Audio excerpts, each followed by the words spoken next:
Hello and welcome to the All 12 Signs video series for the Mercury retrograde that's coming up. This is going to be in the signs of Virgo and Leo.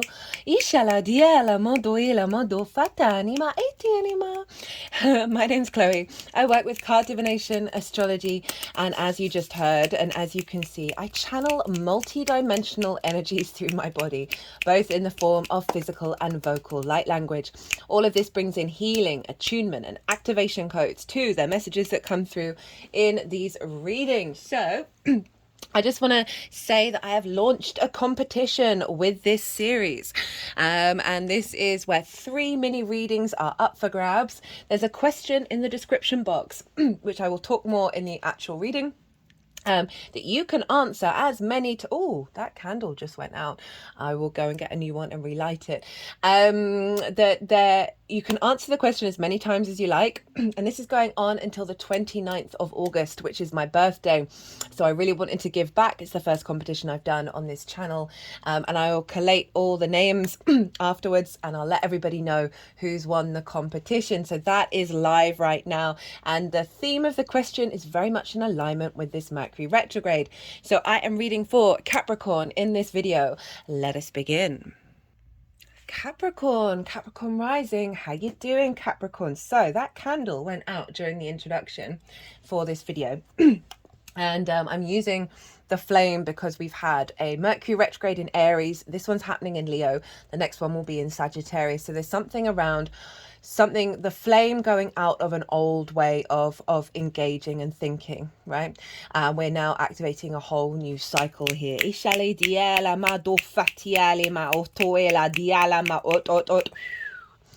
That was pretty powerful. For those of you who are new, who didn't catch the introduction, that must have sounded a bit weird. I channel multi-dimensional energies through my body. And it comes out predominantly through physical and vocal light language. And this happens throughout the readings, and it helps bring in healing, attunement, and activation codes. Right, so Capricorn, I read for the rising signs. So for those of you who don't have Capricorn in the first house, look to where it does fall in your natal chart. Look to the house that it's in and the themes of that house. You want to apply those themes as well as all the other meaning you've got going on in the sign of Capricorn to the messages that come through in these readings, because it will be as if that Capricorn energy, wherever it falls in your natal chart, has now energetically moved to the first house. So the astrology for the rising sign will still link in. You just got to add on your own natal chart meaning on top of it. As always, take what resonates, leave what doesn't. So I am going to be breaking down the astrology for Capricorn rising in regards to this transit. And as I do so, these cards are being so interesting today.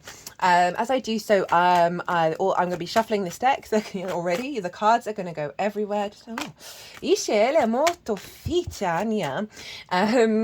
What was I going to say? Yeah, so the cards are going to go everywhere. We're in the shadow phase of the Mercury retrograde, and that's often louder than the retrograde itself. My words have been all over the place. I've been doing lots of different things in the way that I channel and communicate. It's all what was I saying? Jokes. No, but seriously, oh my goodness. Sorry, Capricorn. Yeah, so the cards are going to go everywhere. And then at the end of the astrology, the energies that I channel, they are going to move the cards around and they're going to put them into the 3 piles. Now, the 3 piles are, what is the overall theme and intention of this transit, right? The highest, most integrated, expansive frequency. What's the vibe? The second pile is, what's the challenge? And then how to work with it. And so often with every transit, there can be difficulties because things bubble to the surface when we integrate and expand. And obviously with a retrograde, we go back and forth over the same territory 3 times. So it helps bring more depth and nuance to whatever's going on, right? And whatever old way of thinking has been showing up. So that's pile 2. Pile 3 is how to amplify this energy of pile 1, right? How to work with the transit rather than, fight against it.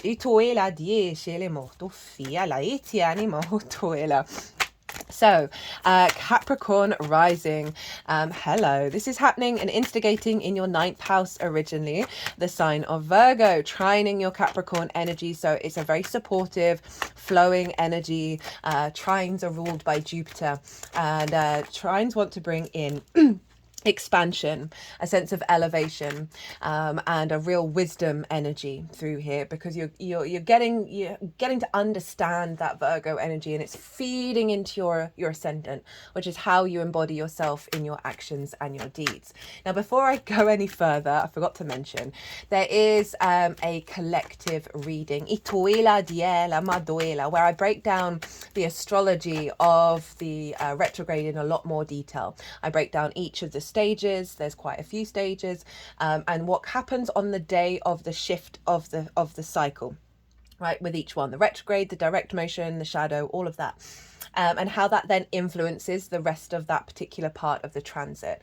So I really go into detail about, Mercury retrograde, the Virgo, hello Capricorn, being in Virgo, then moving to Leo, and then back to Virgo, and did a collective tarot reading as well. So if you want a deeper understanding of what's showing up here in this tarot, go check out that collective reading and come back and watch this. There's also a competition, guys. Oh my God, so excited. First competition that I've done on this channel. It's linked into this transit, and there's a question in the description box. You can answer it as many times as you like. There are 3 mini readings up for grabs, and this is going on. You can do this until the 29th of August, which is my birthday. I really wanted to give back, and I'm starting a new solar cycle. And this retrograde happens to be very in alignment with my personal astrology. It's happening at 4 degrees of Virgo. My sun's at 5 degrees. It's ending at 21 degrees of Leo. My Mars is at 22 degrees. So I'm just like, whoa, okay. So I really wanted to incorporate that. And the question is, what bit of information, what idea, what perspective, what processing tool do you have that helps you facilitate your 3D experience, that allows your heart to open, that allows you to feel that joy, that creativity, that hope of where we're headed, right? Because the world is very chaotic and we can really fall into the pit at the moment. And I just really wanted to bring in some energy that can not only for, obviously help win the competition, but share that information with everybody. And I put an example that really helps me, like, go, okay, we're going to be okay, which then helps me feel less guilt about stepping into my joy, and helps me feel good in this incarnation. We signed up for it, right? And also, people are going to be able to see what other people, what helps them. And so there might be a really nice sense of reciprocity, of tips and tricks. And so it's incorporating that mercurial energy, being in Virgo, facilitating your 3D existence from the heart space, which is Leo, and help you feel that light within yourself. So that's, any video as many times as you want. Leave those comments and see if you end up winning one of the mini readings. So back to the 9th house, Virgo energy for your Capricorn. 9th house is all about perspectives, right? This is this is how you map yourself out in the world. It's your morals, your ethics, your philosophies, your connection to book, religion, source, nature, science, all of those matrices that are bigger than you, that you know you are a part of. This is how you perceive things, how you want to engage with the world. It is perspectives is the key word. How you understand, how you connect to things, and how you relate to things. It is about mastery of something as well, the 9th house energy, mastering of a perspective, and sharing perspectives, right? It's about teaching. And so what we want to do is share those perspectives without trying to change people's minds. That's up to them of what they do. This is also about going places for longish periods of time that are unfamiliar to you, so you broaden your perspectives. It's often linked into foreign travel, because obviously when we go to different countries, they've got different ways of doing things, different perspectives. And it's all about broadening those perspectives and feeling confident being here in the 3D realm.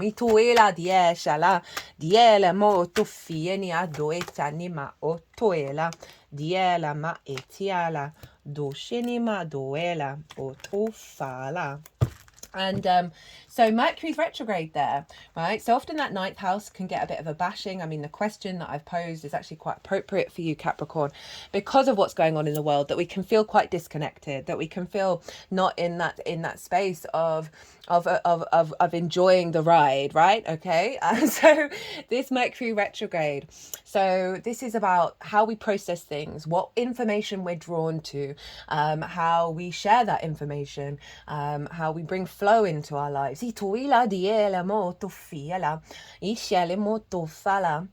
And so with the Mercury retrograde, we're going back over some territory, right? This is about refining and bringing depth to our understanding, bringing more nuance. There may be lots of miscommunication, things going missing, and people popping back into your life. And so often this can be about reconnecting, like for on a more long-term scale. But often I do find sometimes Mercury will then sort of inspire someone from your past just to reach out and let you know something, give you a message that's linked into what the retrograde's all about.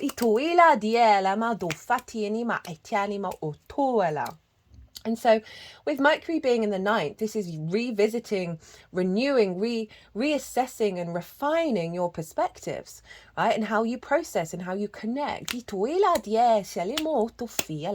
may be some wounds here around expansion, around being able to receive different perspectives. They're sort of shaking my head all the way back. Oh, should have had an energetic release there. This may be difficulties around sharing those perspectives, of them being received by others, and wounds around that. They've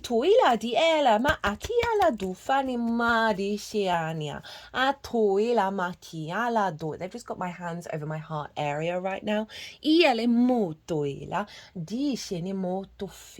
This could be, for some of you, someone from a different country, a different perspective, reaching out and just making contact, right? Just to sort of highlight the literal ways this can show up.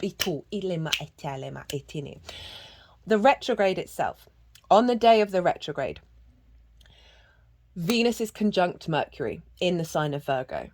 So this has shown up in all the readings of how strongly this is influencing the retrograde cycle of connection, appreciation, value, relationships, harmony, love, right? So that I've talked about the astrology in a lot more detail. There's Ceres, the asteroid in your sign Capricorn, that's playing a very prominent role in how this is unfolding. And the reason why I'm mentioning it is that Venus wants you to feel good in the 3D realm. So I feel like perspectives that block that, Venus and Mercury are going to be sorting that out. Perhaps if you don't connect with people, with like-minded people, that if there's a blockage around that, of sharing those perspectives, obviously, you know, it's not all about but just hanging out with people who believe in everything that you say. We want discord, right? Not discord, discourse, like, you know, debate, conversation. That's really healthy. But that Venusian energy, right? Say there's some dynamics in your life that are out of alignment, right? Where those perspectives really aren't meshing. And Venus is like, hey, are we going to sort this out? Are we going to level this up? Or are things going to fall away, where you are then reconnected back to your own inner love and your own inner matrix and how you feel, that then draws towards you situations that are more in alignment rather than in discord. I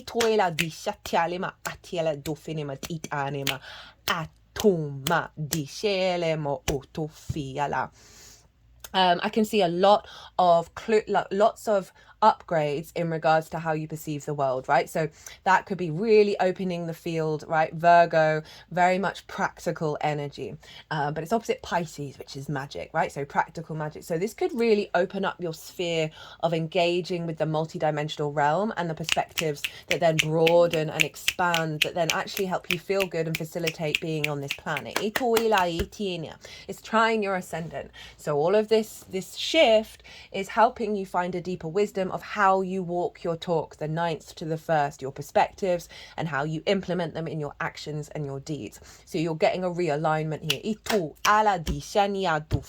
Then moving into the sign of Leo, that is your 8th house. The 8th house is the outside world's resources, right? This can be mortgages, loans, insurance, taxes, inheritance, both 3D and cosmic inheritance, bonuses, commissions. It's more dealing with the resources of the outside world as well as sort of more one-off chunks of money. So there may be something around wanting to go on a holiday, wanting to move abroad, or move to a different space where you broaden your perspectives, and Mercury's sort of sorting out the plan around that in terms of the resources that you need and that you can get in order to do that. You know, obviously one of the major things with Mercury retrograde is like if there's contracts, right? And the reason why is because we go over backwards and forwards over the same territory, and so it kind of implies if you make a quick decision at the beginning of a retrograde cycle, there's going to be information that gets revealed that you might have really needed to know before making that decision. Obviously go with your intuition, that's always the most important thing, not being told what to do. But overall, this is a real retrogrades get us to slow down, to pause, to reflect, to bring nuance and depth rather than the direct action, right? The straightforward action. It helps us really integrate. So that Leo energy. So those things are very relevant, as well as relationship dynamics, the give and exchange between anything other than yourself, you and everything else. So this can be time, money, intimacy, energy, and this can be any kind of relationship dynamic. It can be your relationship dynamic with source, utilizing the resources from source, all of that kind of jazz.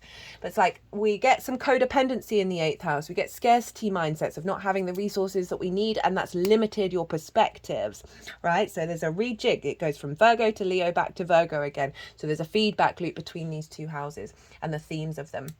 And this can be giving too much, taking too much, right? Where there's out of balance. We want healthy co-collaborated relationships. And so whether that's with source, your perspective in the world, other people, just the big outside world in general, because of that Venusian energy at the beginning of the retrograde, this is calling us to really find a healthier way of connecting. So it's a very magical house, by the way, the 8th house. So Mercury moving into Leo. Leo rules the heart, right? And the Strength card, which I believe we have here. So interesting. I have got 3 more readings to do, and not once has the Hermit card come out, but the Strength card has come out so much. That there's an element of vulnerable conversations. There may be opportunities for you to have them, and I say this being very mindful that please respect your safety and you understand your own intuition in regards to this. But it is calling for those moments when you're like, oh, I know this would be really healthy for me to say this, but I feel really vulnerable. We've got abandonment issues, we've got self-worth issues, all that kind of thing, conflict issues of like, oh, if I speak my needs, I'm going to be left behind or whatever. I'm not going to get the resources that I need. It's going to fall away. There's going to be conflict. So this transit is calling us to operate from that heart, to be vulnerable, but also respect the light within yourself, that Leo energy, right? And so if and when you do this, please bear in mind the healthiest way of engaging with it is to have no expectations of how it's going to turn out. Make no assumptions about how it's going to turn out. And the more that you do that, the more you just do it for yourself, right? Of vocalizing these things. This can be you writing things down and burning them. It doesn't have to just be one-on-one with somebody. You are signaling to the universe that you respect yourself, that you are capable of expressing desire without sacrificing that for whatever other thing you're engaging with, in a very healthy way.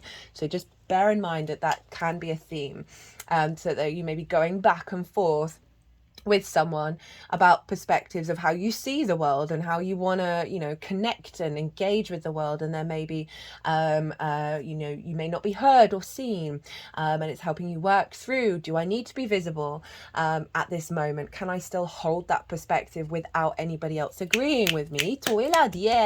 What does it mean for me? So Mercury moving into Leo is helping you redefine how you communicate, right? right? And in that exchange, redefine your relationship dynamic with source. That is then going to help elevate your perspective, right? Because source loves you. There's no getting around it. It is fact. And how do we embody that? Well, difficult. It's a difficult process for us, we humans. So pretty powerful stuff that's helping orientate and open up that heart and facilitate your experience in the 3D realm around how you process things. There may be some wounds from relationship dynamics that have impinged the way that you perceive the world and how you connect to it, right there. So that I can see that getting released as well.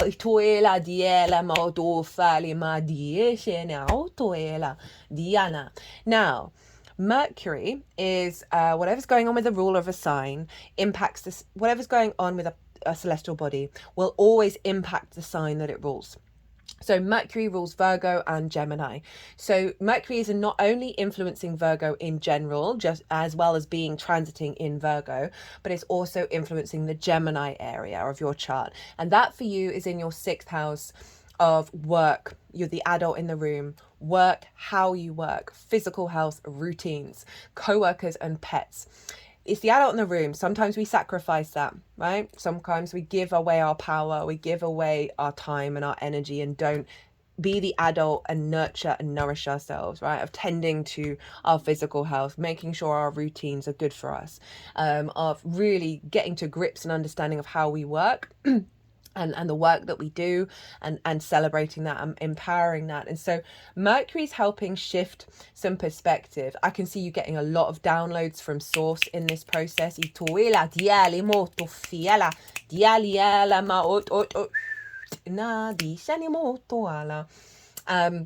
And so this is all influencing this elevation of your perspectives and the way that you exchange and communicate in a healthy collaborative way, right? Co-creation with source, with the other, with anything else. We are really establishing, releasing old dynamics, releasing old perceptions around this, perhaps, of not wanting to speak about your perspectives because in the past, people have made fun of you or they've just ridiculed it or they've dismissed it or they haven't even listened, right? So this is really getting, strengthening your capacity to do that, as well as facilitating relationship dynamics that work, right? Based on this frequency that's coming in, that's elevating, integrating and expanding your perspectives, right? So this is going to help shift some stagnant energy. Look to where your Mercury is in your natal chart, because your Mercury is always getting influenced and upgraded and activated by the Mercurial transit. So the themes of the house your Mercury falls in are likely to play a role in how this particular retrograde unfolds for you on a personal level. So that just adds a little bit more of a perspective for you on each individual person watching. Hello. That brings in another layer for you to work with that goes beyond this general reading. So the energies that I work with, they are going to move these cards around. They are going to put the cards into the 3 piles. And then I'll bring the tarot in with the astrology. Atuila diela ma duila. Iala diala ma ot. Dialia doishatianima. Atum tum. Ia nia do falietiania.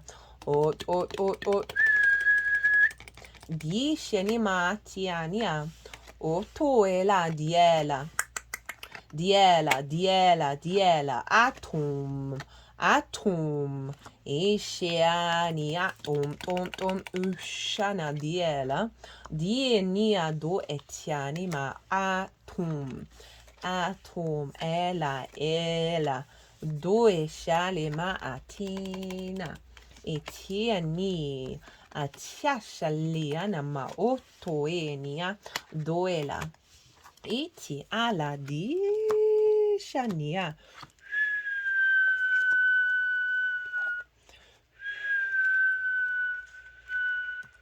Dialiania. Oto eni. Etu ala. Diela. Eti enemato elamati ela. Do elama itia tianima oto fetinia. Eala. Dienia, dieshani motoela. Right, Capricorn. So what is the overall theme and intention of this transit? 10 of Wands in reverse, Judgment, Queen of Cups, the Strength card, the Emperor, the King of Pentacles, and the Ace of Cups. Love this. So 10 of Wands in reverse, 10 of Wands upright. So this card for me is often just about perspective, because they're carrying all these wands. There's a lot of work that they are doing, and that's no bad thing, right? So but this figure is hunched over, right? They cannot even see that it's a beautiful day, so their perspective is blocked. They're seeing this as a heavy burden, right, rather than the freedom to move and play and enjoy one's life, right? This is having a sort of ingrained perspective of, this is what life feels like. So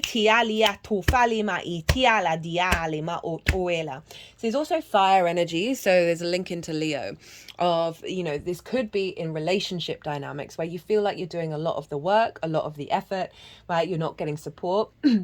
You're feeling quite run down, and there's just a bit of a burden going on. So there's a release around this in terms of how you perceive the world, right? And how you perceive the interaction with the world. Like, rather than, you've got a lot of resources here, right?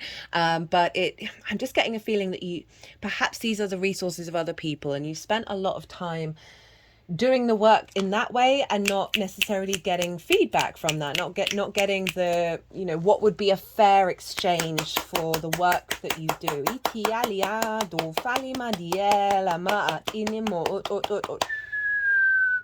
For some of you, this is perhaps the burden that you feel with your relationship with Source. Now, this can be quite a common thing for, the sensitive, not necessarily the sensitive people out there, but that sort of, you gotta help humanity, right? And if you're not helping humanity, then you're not allowed. That's the only thing you should be doing. And if you aren't doing that, then shame and blame, because you're Capricorn, right? You put in that effort, you put in that work, you think about this. Capricorn is the collective earth sign. It's a longer term trajectory where you're like, this is just, this is what I'm going to do. So in reverse, there's calling on more play, there's calling on more joy of not having the weight of it and feeling the weight of it. So you can still have lots of things to do, you can have lots of different perspectives, but instead of feeling like you can't enjoy your life, there's a lightness that's coming in rather than the weight of existence, basically.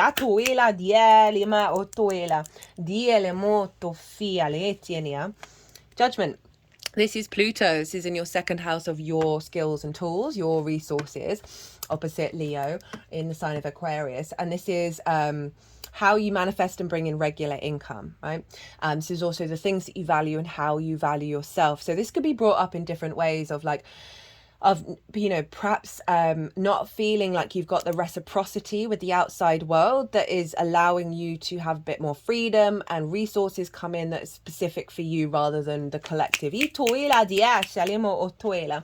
also in regards to how you value yourself, right? A sense of recalibration around that. So if there's, you come across relationship dynamics or perspectives where it diminishes your understanding of your own value, this I feel is shifting that frequency. So let's just talk about the card in and of itself, because these are the dead, right? But they're color gray, which represents wisdom. And so this can be old versions of yourself. This can be ancestors, both blood and soul lineage, that are tied into your energetic field that are now being raised up by the angelic frequency. There's a level of ascension energy with Judgment.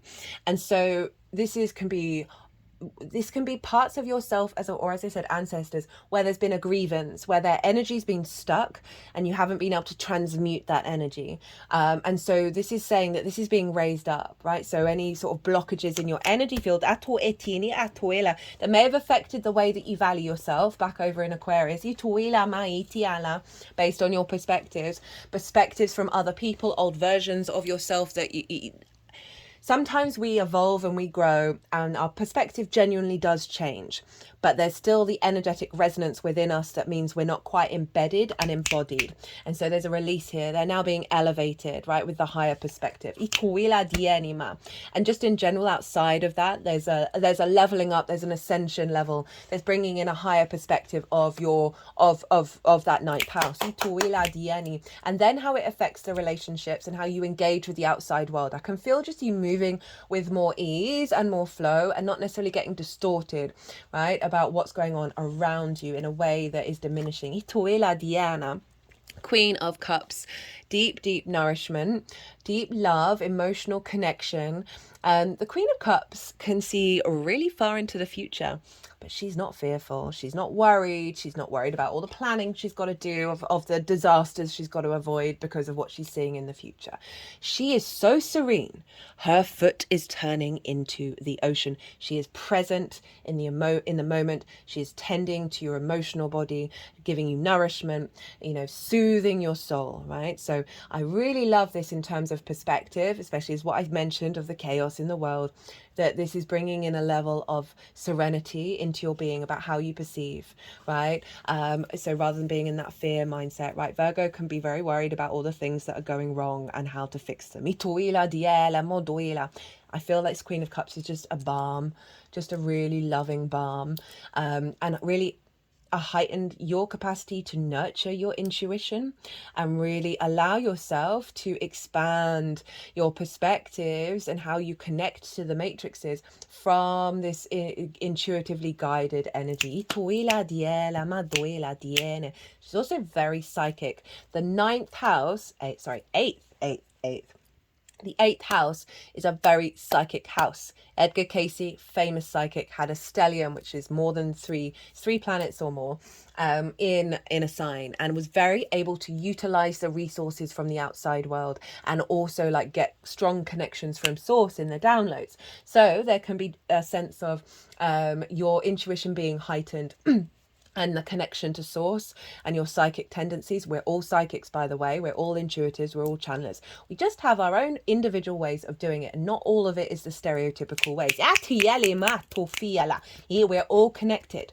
We're all connected to source, and therefore we all have the capacity to receive that and give with source. The Strength card. Right, so this is the Leo energy, but let's just talk about the Strength card. So I talked about vulnerability. This is our instinctive mammalian side with our higher self, and they are working together. They're being really vulnerable with one another, but neither of them are taking advantage of that to get the upper hand. They're collaborating with each other through love and kindness, right? They respect one another. And so there's a real element of treating yourself in that way, of allowing yourself to feel love and kindness towards your instinctive mammalian side, because not always are we in alignment with that, and realize that your higher self loves you and is you, and you are working together with it. That creates this beautiful energy feedback loop where you are working from a place of love and kindness in terms of your perspective. Isn't necessarily about self-sacrificing, right? These two are equal with one another. So one, I can see, right, source talking to our animal body, as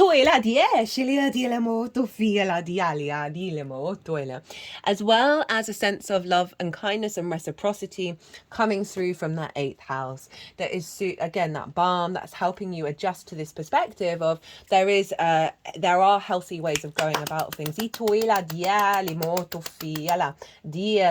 And also the vibrancy of strength, right? That Leo energy of the light, of the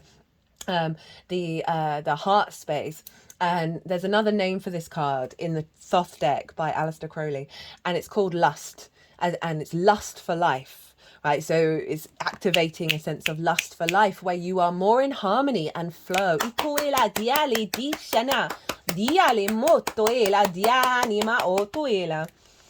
We then have the Emperor. This is your fourth house of your roots and your foundations. So there may be something around standing in the seat of your power, understanding who you are from your foundational space, and how that affects your perspectives, and therefore the give and exchange between you and anything other than yourself, right? But in terms of the card, this is so this is Aries energy, and this is wanting you to acknowledge that your experiences, your perspectives are where you find wisdom. Atum. It's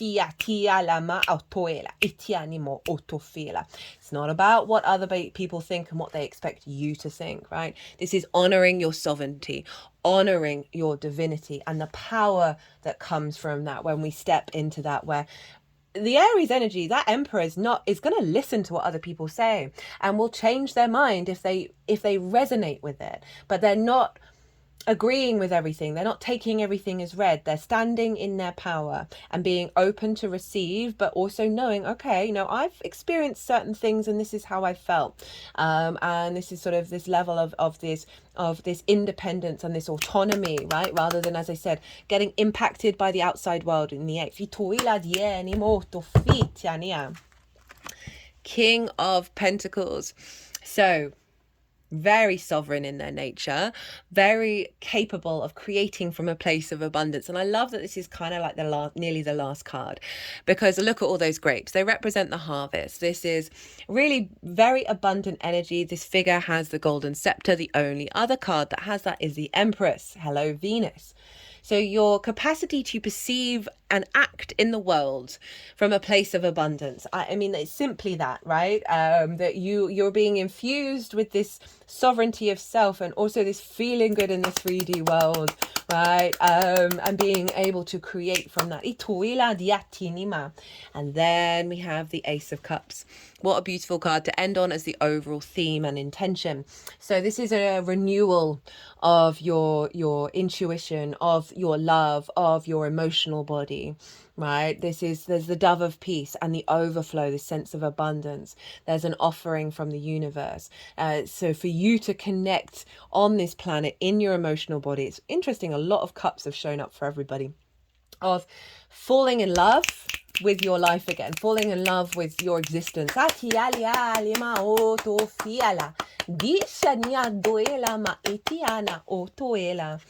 From a place of peace, and again representing the abundant overflow. Seeing through the eyes of love. They just put my hands by my eyes.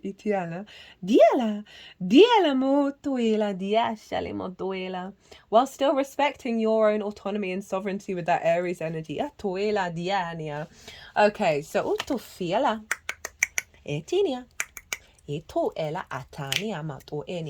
so the challenge and how to work with it. 7 of Wands, Knight of Swords, 5 of Swords, 2 of Pentacles with the 8 of Cups and the Star. So this is how to work with it, and this is what's going on. So the challenges that may come up, these may be loud over the transit, or they may just be energies within yourself that you're then able to observe, because the inner reflection of Mercury. And you're like, oh no, that's not serving me. I don't feel connected to this. And so you're recalibrating and releasing it. But it may be difficult, right? There's no getting around it. Often we do have those difficult moments, but no, it's part of the process of what is being released. So we have the 7 of Wands. This is one of these two, where is it? These two are like my core archetypal cards for what our species is currently trying to navigate right now. 7 of Wands. This figure is on a cliff representing the higher ground. So they have something of value, right? They're in a position of power. They have something of value, but they look like it. No, they don't. And so this is the fact that we are source. We signed up to be here. We are love. We are valued. We are abundant. And it takes a little while to genuinely embody that, right? So this is the acknowledgement, kind of like imposter syndrome, this card. Because then they're kind of in fear. They're like, I've got to be in competition. I'm going to be attacked. There's a scarcity mindset, because there's this element of not quite feeling that confidence of your perspective. So it's saying you are of value and you are loved. And this is a perspective you need to embody. But this wound may come up because it's being released. It's not a healthy framework, right? So I would recommend daily practices of telling yourself that you are loved, you are here, and you are valued. Especially with that Mercury and in Leo, of like really bigging yourself up. I'm going to talk more about this in the Leo new moon. I talked a bit about it in the collective reading for this cycle in terms of laughter. Our brains do not know the difference between genuine and fake laughter. I think that's so significant in terms of you know, the sort of the confidence trick. And they're like getting you to be like, I know what I'm doing, I am confident, all of that kind of jazz. Ituila diela dina. But if you're like, I don't feel this way, there's something in the unconscious spaces that is just like not quite letting you genuinely know, I am the king of this castle. Don't know why I said king. I am embodying my own castle, my own vessel on this planet. I didn't mean to gender. So then we have the Knight of Swords. So this is kind of Gemini energy where, you know, Mercury's upgrading and being in the challenge area, and being that, you know, I rarely point this out just because I love the Knight of Swords, and, you know, these both have the same cloud that no other cards in tarot do. It's very discordant, jagged energy there. You see, this is the fastest moving horse, but that horse is like, oh, I'm going to burn out any second now. And the face on the knight is like, I'm coming to get you. So this is about lack of impulse. This is acting quite rashly, quick to fight, quick to be in conflict, a battle of minds, a battle of perspectives. And it's not allowing pause to let things settle. And so you realize, okay, wait, no, my reality has shifted, and so my perspective around it, right, rather than being conflict mode, because perhaps you've gone through a lot of conflict where you've had to be that Knight of Swords, when you're like, oh no, there isn't fights for me to go on, I don't need to go off and fight. And in terms of that Gemini energy of like the way that you work, the way that you understand things, and being the adult in the room, you know, we've had a lot of upgrades with the Gemini energy. Jupiter in Gemini, love it. That transit's still live, very, very potent. I loved all of those Gemini transits. I think they're so significant to helping us bring in a frequency of reality that is more in alignment with magic than it is of the sort of the 3D. But 3D is magic too. It's just a different way of doing things. That this being in the challenge of, you may find yourself finding you are impulsively reacting to what people may say, that may feel like you're being under attack in terms of how you connect to the world, right? So these are challenges. This also might be people who've come at you, but I feel like in terms of some distorted perspectives as well, distorted perspectives, because that Aries energy, that's your fourth house, that's your parental figures, your ancestors. We have a lot of trauma in the fourth, so often we can be very reactive from perspectives that are really deep in our unconscious spaces, that see us take actions that aren't really in alignment with you, with who you are. They're to do with something else and someone else and a different experience.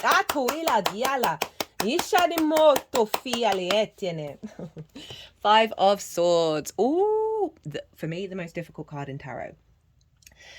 Look at this guy's face. Oh, he looks so happy that he's won and that people have lost. But what does he want? Oh, count the swords. 1, 2, 3. Won the 3 of Swords. So this is like bully and victim mentality. We are both of those things. We flip between them.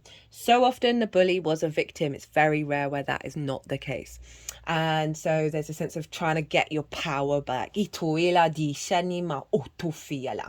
Now in regards to this transit, right? So this can be the bully in your mind, perspectives in your mind that want to keep you in that 3 of Swords. Just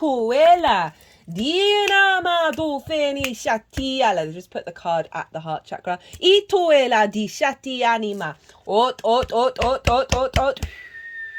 Dashitani ali maduela. 18 fitiania. This can be sparring with others, right, about perspectives, or feeling like it doesn't matter how you try and express yourself, someone's always coming at you, questioning, judging you, making sure that you're then second guessing your perspectives rather than trusting and believing and having faith in what you think and what you perceive. I can see, for those of you, you're obviously watching tarot with a channeler who does weird channeling.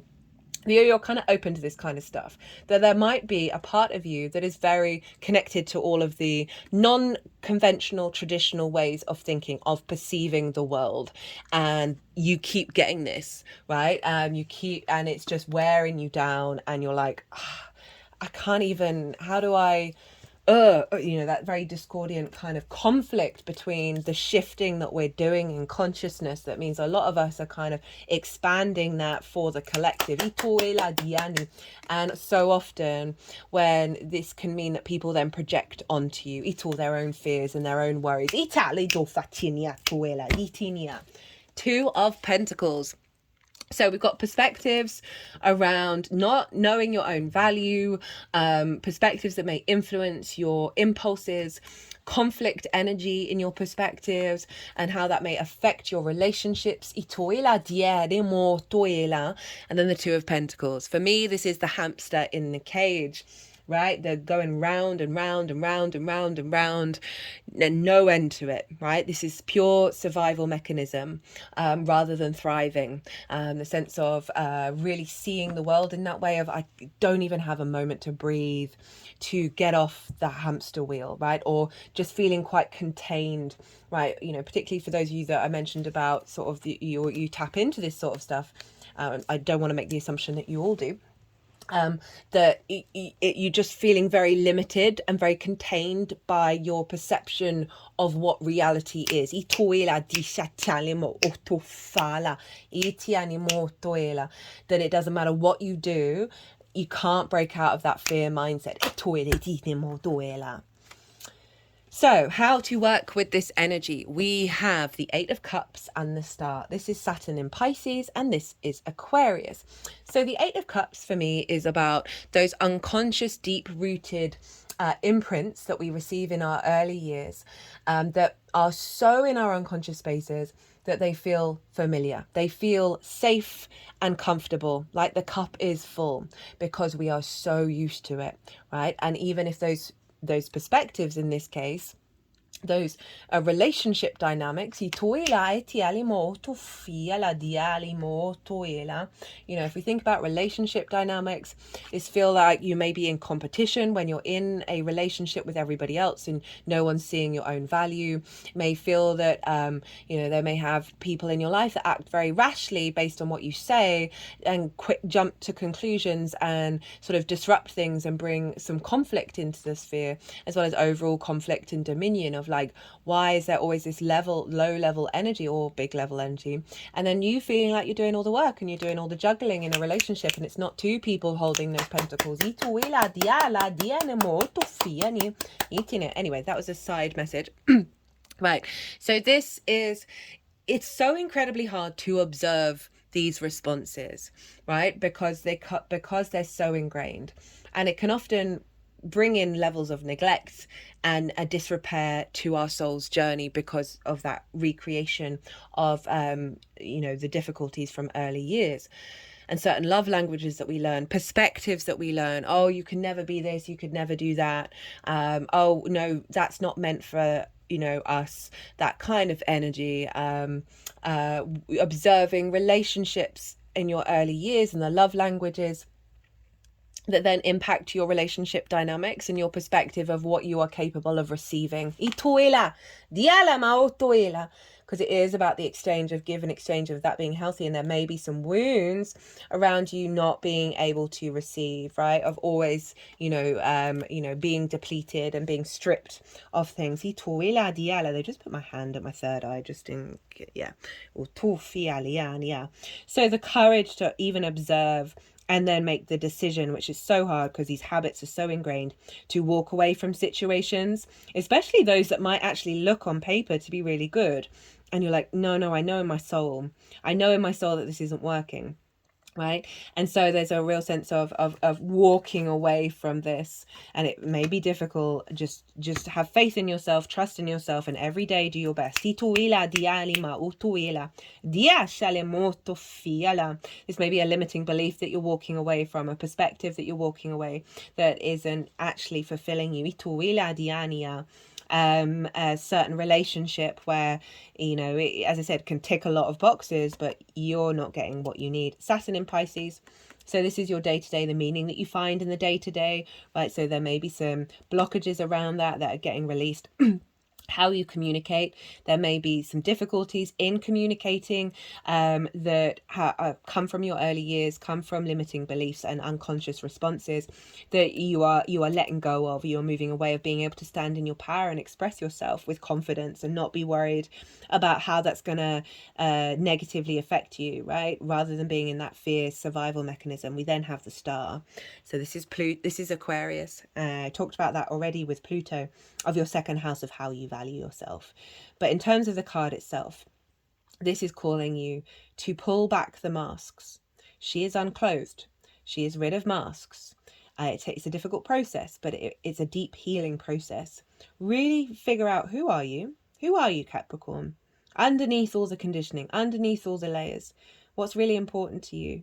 Where do you feel you're most at ease and most natural, and why is that not fully integrated? Look to places where that isn't, and question why, and look to why, and then work with that energy. I'm not saying go into situations, that hand is still on my third eye. I'm not saying go into situations where you go into conflict about it, but it is about reflection, right? Reflection on the lake. And this figure is, through this process of understanding their unique self, right, and getting in alignment with that, is healing themselves and the world around them, right? This is galactic and earth energy coming together, and you are that. This is about hoping and dreaming as well. So it's calling you to tend to the healing process, to strip back the layers to understand yourself, to tap into galactic and earth energy, call in help. Maybe you've got a star that you're really connected to in the sky, call in help. Woo! And understand, through this process you are getting back closer to yourself, and you are elevating your understanding of why on earth are you here? What are you doing? Right, so how to amplify this? We have the Seven of Cups, your card, the Devil card, the Knight of Wands, and the Six of Swords. So the Seven of Cups, this is my channeling card, right? So for some of you, this may be relevant of an activation in regards to your relationship dynamic with Source, and how that your perspective around your capacity to be a channeler.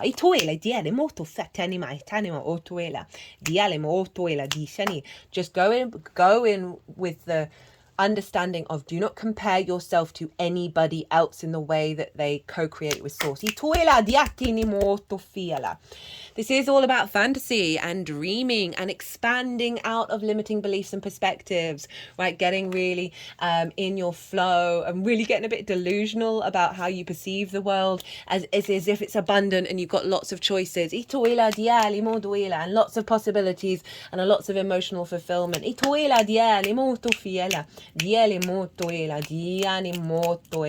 Allow yourself to daydream. And where do those daydream go? What does that mean? What does that reveal to you about your perspectives and what it is that you want from that 8th house of the resources and the give and exchange? Have conversations with Source. The Devil card. Hello, Capricorn. This is all about you, right? How you embody yourself in your actions and your deeds, your sense of self, your body, your character, and how other people see you. Before the Christians took up the horned god and turned him into the devil, this was Pan. This was the masculine fertility symbol, linked into the earth traditions on this planet, right? It's very virile, potent energy of our capacity to create in the 3D realm. This is your power, and this is all about you reflecting on long-term energy and what perspectives are going to serve you in the long term. If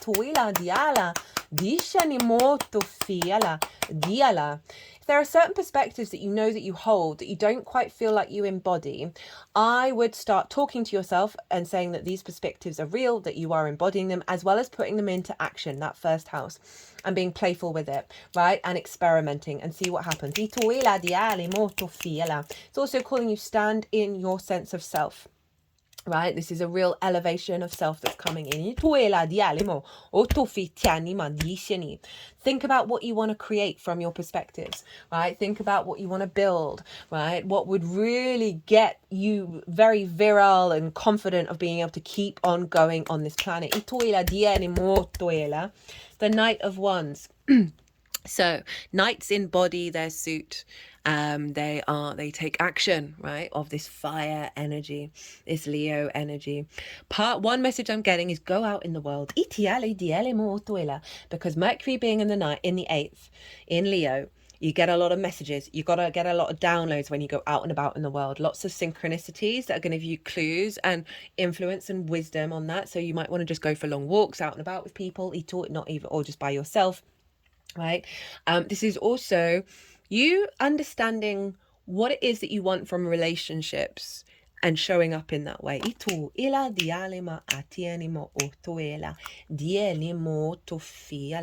Of putting those principles into action and seeing what happens without any expectations, but it's about you showing up. I also see this as what do I want to say with this? So there's something about the reciprocity of actions between you and the outside world. I feel like there are going to be more opportunities around that. It's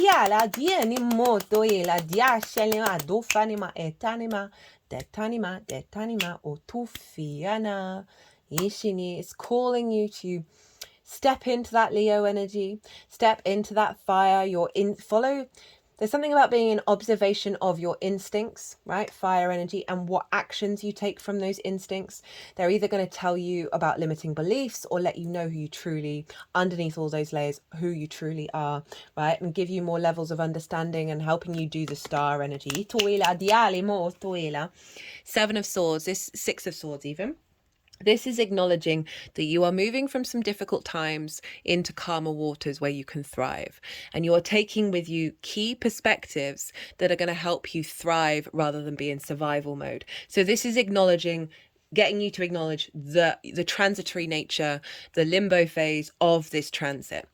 And acknowledging that you are moving into a different space. Reflect on what these are. Figure out what these six swords are. They don't have to be six, but it's the core perspectives, not all the little details. It's the core. Get down into, but get rid of the mask, get rid of the layers, and get into the root of what it is that you want and what you need and how you perceive.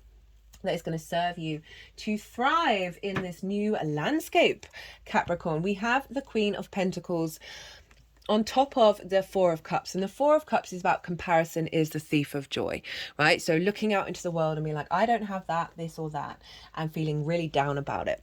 Right, so this can be about flow state, healthy relationships, perspectives, the way you feel good, right? So there's an element of melancholy and depression that come up with the Four of Cups.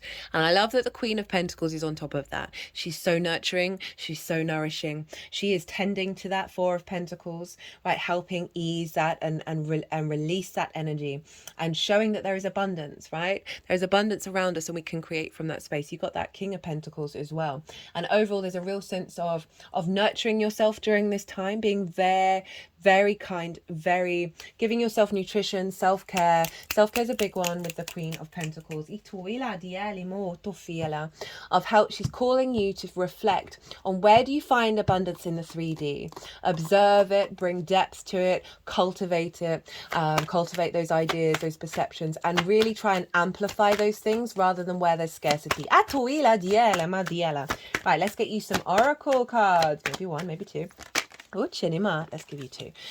So this is from the Four Agreements Oracle. All the decks from the description box, by the way, as is what the piles are, the competition question, and all the dates for this retrograde and the degrees. So the Four Agreements is one of the few books that I recommend to anybody. It's very short, and the Four Agreements are so powerful. The more you try to implement them in your life, the more your life changes, because you get more in alignment with your own integrity and therefore not getting distorted from the outside world. It's a very mercurial deck. The author of the book has a Virgo sun.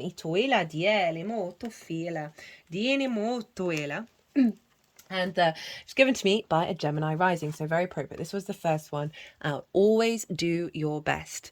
Do your best because you want to. You do your best when you are enjoying the action or doing it in a way that will not have negative repercussions for you. You do your best because you want to do it, not because you have to do it. Not because you are trying to please the judge and not because you are trying to please other people. I love this with that Venus energy with Virgo, with Mercury in the sign of Virgo, of like, She wants you to feel good in 3D world. Virgo's a very practical, taking action kind of energy. So this is infusing that for that perspective of facilitating, right, and streamlining your environment, and operating from that place of all you're going to do is try and do your best, right? All you're going to do because you want to, right? So that's that desire energy coming in. And I love it's going over the first pile because it's saying you're releasing people pleasing around your perspectives. You are really like embodying yourself. Don't make assumptions. Say goodbye to sadness and drama. All the sadness and drama you have lived in your life was rooted in making assumptions and taking things personally. The whole world of control between humans is based on that. Take a moment and consider this. So again, it's about releasing assumptions and taking things personally around those perspectives, around old relationship dynamics that have brought about sadness and drama. We are shifting out of that, right? And so it's calling you to be very mindful about how people respond to you and realize most of the time it's not personal. And so don't make assumptions about how things are going to turn out. It's simply about you doing the best because you want to, you being integral to your perspectives, obviously with consent and do no harm, that kind of energy, you know, the vibe, and ensuring that you're not losing that. Diana. Another one, always do your best.